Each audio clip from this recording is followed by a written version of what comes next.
सच्ची और प्रमाणित खबरें ही दिखाते हैं, किसी हिंसा या आतंकी संगठन का समर्थन नहीं। YouTube गाइडलाइंस और सरकारी नियमों का पूरा पालन। वीडियो AI वॉइस से प्रस्तुत, लेकिन हर खबर जांची पड़ताल की गई है। हमारा उद्देश्य शांति, प्रेम और निष्पक्ष पत्रकारिता। दुनिया के अलग अलग मोर्चों पर आग भड़क रही है। जर्मनी ने इसराइल को हथियार भेजना रोक दिया। इसराइल ने गजा सिटी पर कब्जे की योजना बना ली।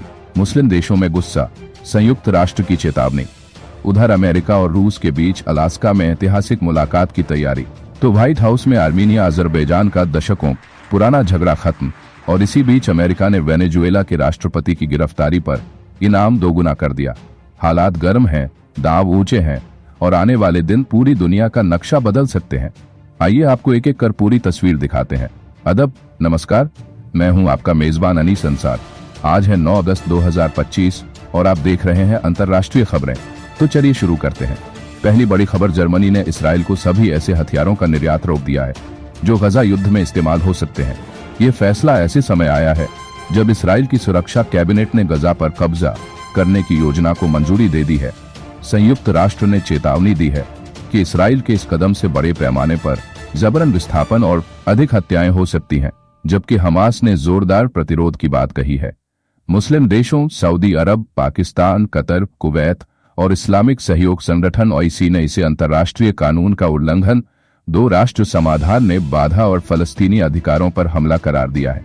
सऊदी विदेश मंत्रालय ने कहा कि अगर अंतर्राष्ट्रीय समुदाय और सुरक्षा परिषद इसराइली हमलों को तुरंत नहीं रोकते तो हालात नरसंहार की तरफ बढ़ेंगे। इन आलोचनाओं पर इसराइल ने सख्त प्रतिक्रिया दी है। रक्षा मंत्री इसराइल काज ने कहा, जो देश इसराइल की निंदा करते हैं और प्रतिबंधों की धमकी देते हैं वे हमारे संकल्प को कमजोर नहीं कर पाएंगे।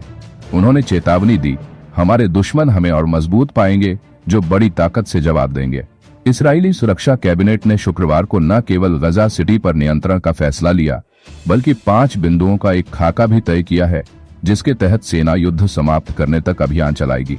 अगली बड़ी खबर है, अमेरिका के राष्ट्रपति डोनाल्ड ट्रंप ने घोषणा की है कि उनकी रूस के राष्ट्रपति व्लादिमीर पुतिन के साथ अगले शुक्रवार को अमेरिकी राज्य अलास्का में बैठक होगी।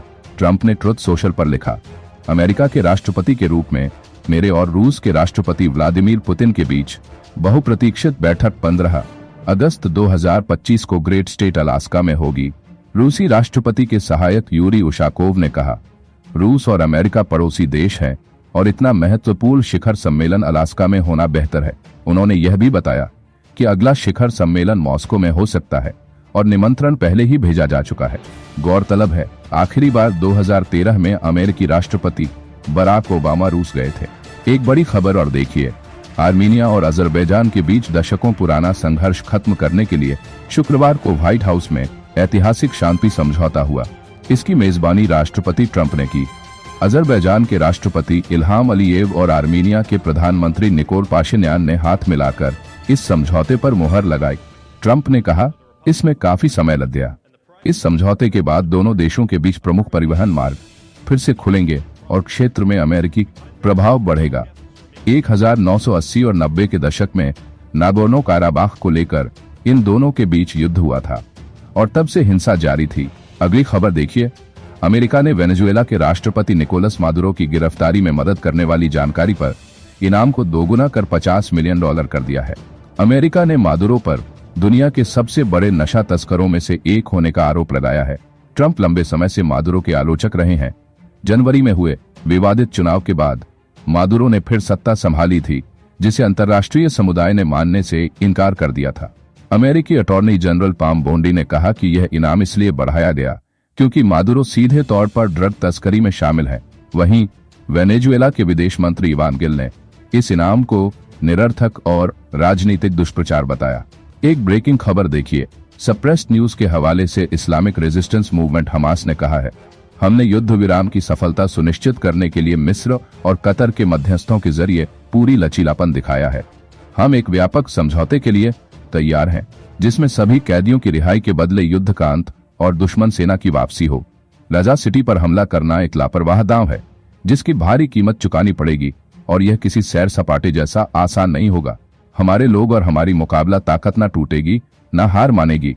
नेतन्याहू की योजनाएं और भ्रम नाकाम होने के लिए ही बने हैं। तो ये थी आज की दुनिया भर की सबसे अहम और बड़ी अंतर्राष्ट्रीय सुर्खियां, जिनसे जुड़ी हर हलचल पर हमारी नजर बनी रहेगी। कल फिर मिलेंगे नई खबरों और ताजा अपडेट्स के साथ। तब तक के लिए मैं अनी संसार ले रहा हूं इजाजत और जुड़े रहिए हमारे साथ। अलविदा।